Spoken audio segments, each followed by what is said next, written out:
К другим темам. Сегодня на площади Ленина в Якутске торжественно открыли ледовый каток для всех желающих. Обустройством ледового объекта занимался водоканал.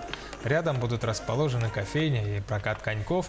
Напомним, ранее ледовый объект получил положительный отклик от горожан не только как способ весело провести время, но и как общественное пространство. Это идея катка уже третий год, которая проходит. Каждый год она улучшается, все лучше и лучше. Это вот видимый результат нашей работы, работы отцов с нашими коллегами, с нашими отцами в школах, в округах.